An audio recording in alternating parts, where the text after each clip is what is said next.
And what is up, everybody? Thank you so much for joining me here again on the channel today for our very special preview of the second round of the Mae Young Classic, which is going to be available to us starting tomorrow on the WWE Network, and we are here to talk about it right here and right now on the one and only, newest, fastest rising podcast in all of YouTube, the Sledgehammer Wrestling Show. So let's do this. The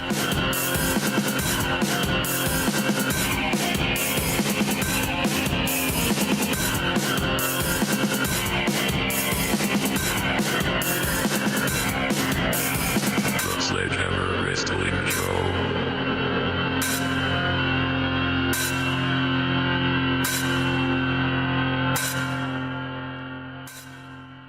All right, wrestling fans, thank you so much for being here with me again today. My name is Nick Nightmare. This is my little buddy, the World Heavyweight Champion of Microphones, Blue the Snowball, and we are here to talk about the second round of the Mae Young Classic. I'm very excited. If you can't tell by my voice and everything, I'm very excited about the second round because the matchups that we are going to get definitely leave a lot to talk about. I'm very excited about quite a few of them. I'm very nervous about just as many, and for many differing reasons. And we are going to go over all of those reasons right here today. The first round, I have to be honest, it started off very well. If you haven't heard me say this already, I'm going to reiterate again.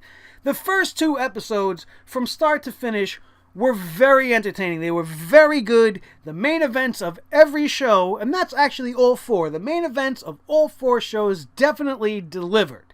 Okay? But episodes 3 and 4 had a few very questionable matches. And if you want to hear what I had to say about that, check out the review on those episodes, or also the preview before this whole thing kicked off. And leading into the second round, right off the bat, the match that scares me the most is probably Nicole Savoy versus Candice LaRae. Now, I don't know the order of the matches. Like I said, I never watched or listened or viewed any spoilers on this at all. So if I happen to go over the matches in the order that they actually air in the next few episodes that we're going to all burn through tomorrow, I'm sure, I have no idea. This would be completely intentional. I'm sorry, coincidental, not intentional. And if it does come true, I should probably go out and play the lotto, because that would be pretty fucking remarkable. I'm just going up and down the list as I see fit that I have written here in front of me. And I want to start off with Nicole Savoy and Candice LaRae, because I was very intrigued by Candice LaRae in her first outing. I think her opponent left a lot to be desired. And she was very green, and she seemed very nervous, and I just felt like it took a toll on Candice, and we didn't really get to see this Candice LaRae that everybody's talking about. This Candice LaRae that's tougher than me and tougher than you. I want to see this Candice LaRae. And this match is definitely going to have to bring that out of her. She's going up against an MMA powerhouse, and the queen of suplexes, Nicole Savoy. My worry really comes with what the WWE's choice in direction with this tournament's going to be. We haven't really talked about this too much, I don't think. And the fact is, before we really get into the matches, my worry, and you're going to hear this as a repetitive theme of this show, is that this 4-horsewoman thing that has obviously been causing a stir.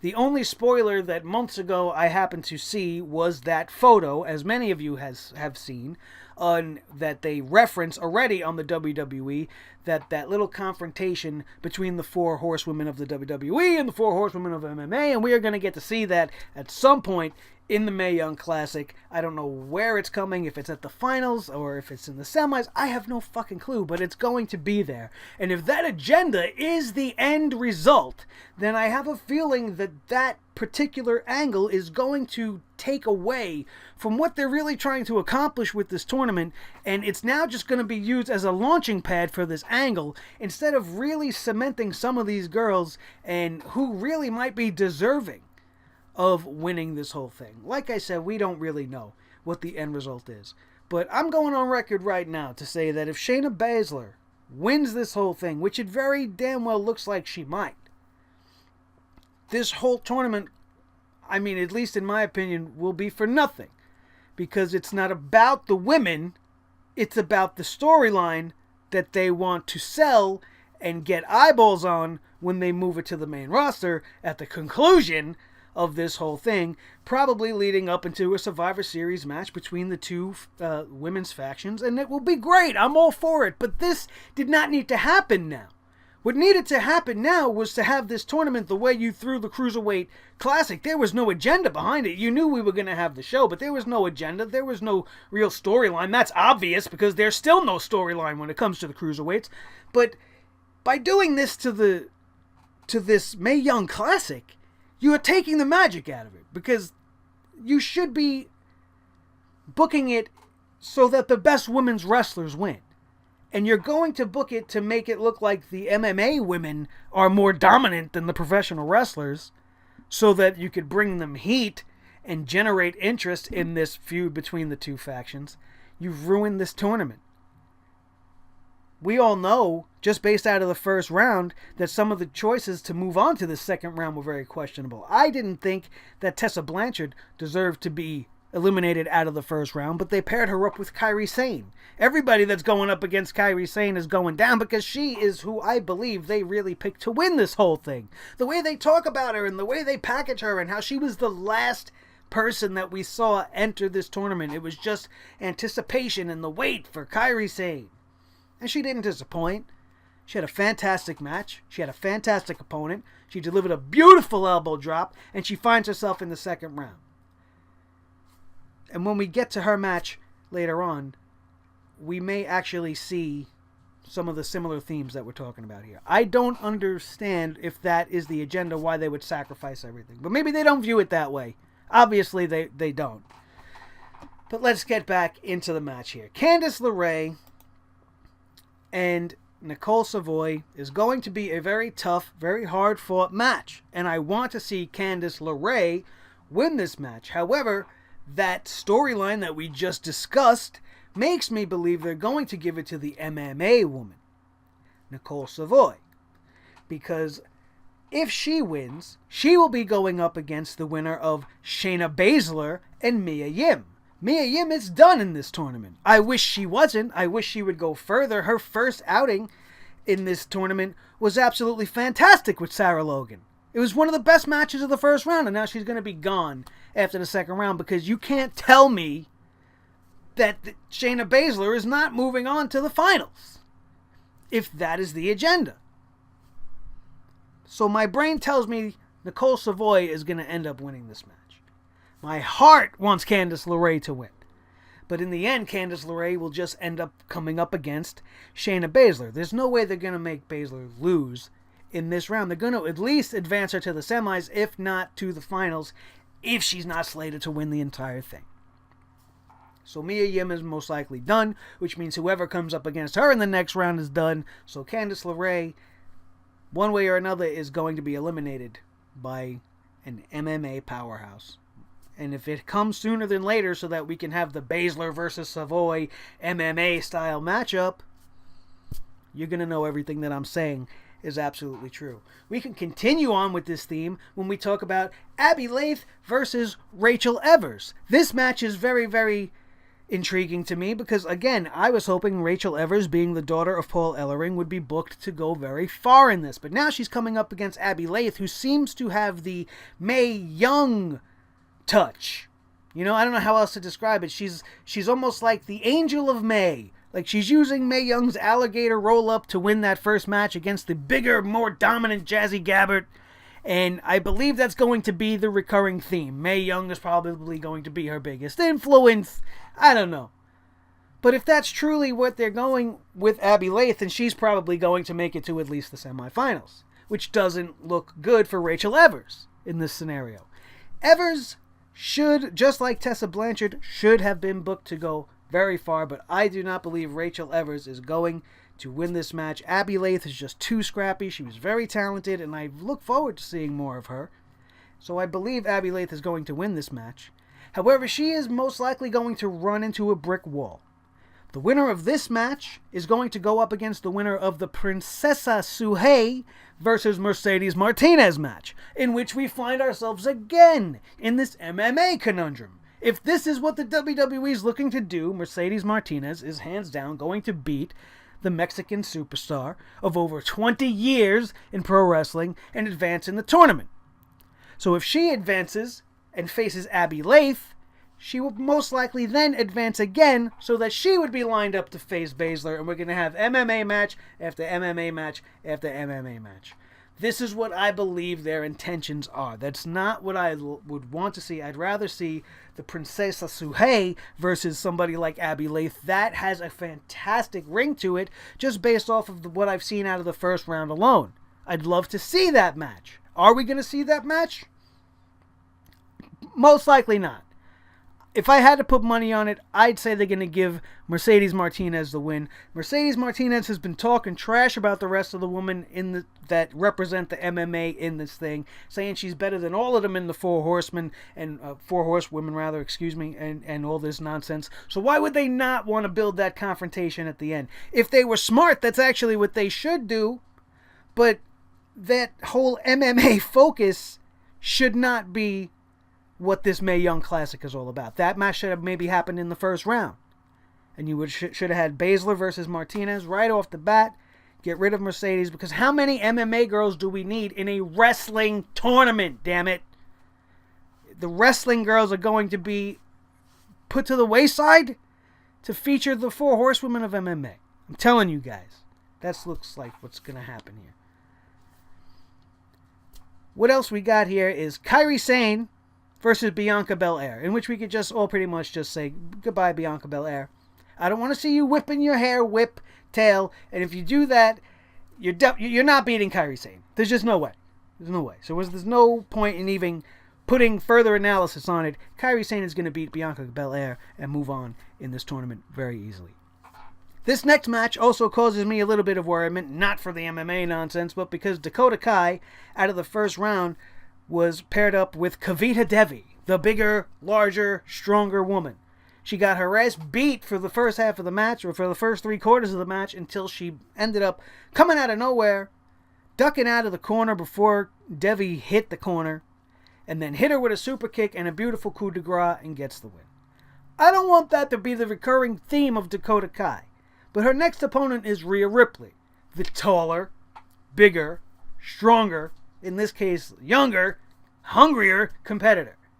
Are we going to see much in the same of what we saw in the first round? Is Rhea Ripley just going to destroy the smaller, more fragile-looking opponent just for her to come back in the end and get some mysterious victory roll-up? I don't want to see the same things over and over again. I hope that they give them a competitive match, allow Dakota Kai to get some offense in there, let us see what this girl can do. Rhea Ripley is definitely a blip on the radar right now. She was very impressive, even though she had a crappy opponent coming out of the first round. So, I'm looking forward to seeing what she could do against a very capable Dakota Kai. This should be possibly a second round show-stealing match. We'll have to wait and see what way they're going to do it. I don't want to see the big dominant girl just trashing the little one, Shawn Michaels style, and then out of nowhere, Dakota Kai is going to win and go on in the end. That's what I believe the end result is going to be anyway, which would lead us into a Kairi Sane versus Dakota Kai match, which is going to be great. I actually said in the preview that I think that match could have been a finals match. It will be that good. So I'm hoping that that's a direction that they go in. We have Serena Deeb, the redemption story from the Straight Edge Society, going up against the big, big mama, Piper Niven, the Scottish lass. She's absolutely beautiful in the ring. She makes me smile because you don't very often see the big girl, like how Nia Jax is the big girl, and they actually can wrestle.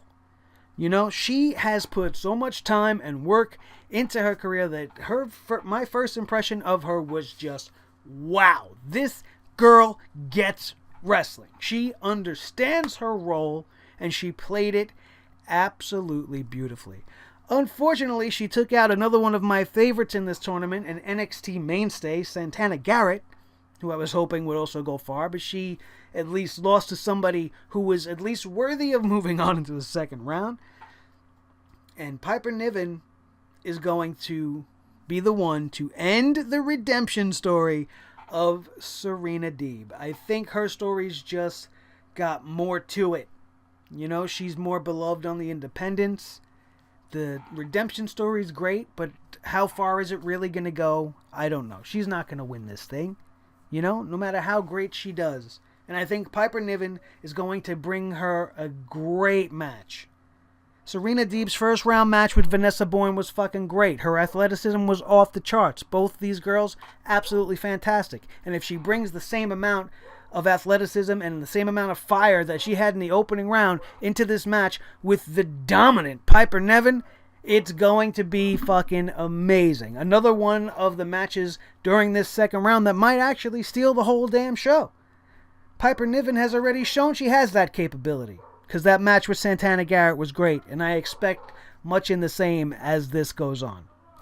The final match in the second round is going to be Lacey Evans versus Toni Storm. Now, this is a match, again, I am concerned with only because out of the first round, Toni Storm did not impress me that much. Lacey Evans had Taynara Conti, which was an absolute clusterfuck of a match. It was one of the hardest matches I've ever had to see on WWE TV ever. It was that bad. I don't even want to watch it again. Ever. It's not worth rewatching. It was just 2 to 5 minutes, whatever it was. It felt like fucking forever that they were in there. All you saw was flailing hair and very clumsy takedowns and very, very sloppy wrestling. I don't know if it was all about the hair being in their way that they couldn't see. Like I said before, I don't know. It was fucking horrendous. So, Lacey Evans has a lot to prove here. I have seen her actually wrestle. She is another one that has popped in and out on NXT. She's the lady of NXT, although she's not really on it all that much, let's be honest.